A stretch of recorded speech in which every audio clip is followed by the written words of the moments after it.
আসসালামু আলাইকুম বন্ধুরা, আপনারা কেমন আছেন সবাই? আমি আপনাদের একটি ছোট্ট গল্প বলবো। আমার গল্পের নাম হলো এক কাপ চা। গল্পটি হলো সন্ধ্যাবেলায় স্বামী অফিস থেকে কিছুটা ক্লান্তি কিছুটা বিরক্তি নিয়ে বাসায় ফিরেছে। স্ত্রী চুপচাপ দরজা খুলে দিল, কোনো কথা বলল না, কারণ সকালে তাদের একটি ছোট্ট বিষয় নিয়ে মনোমালিন্য হয়েছিল। কিছুক্ষণ বাদে স্ত্রী এক কাপ চা হাতে নিয়ে স্বামীর সামনে গিয়ে বসে এবং বলে, এই, তোমার কি মাথা ব্যথা করছে? আসো, মালিশ করে দিই।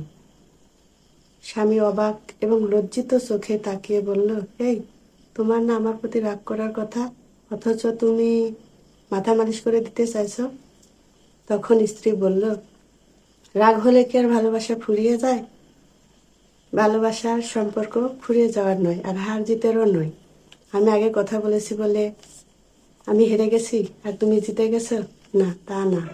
সম্পর্ক সেটাই, যেটা হলো দুজন মিলে একসাথে বসবাস করার জায়গা খুঁজে নেয়া।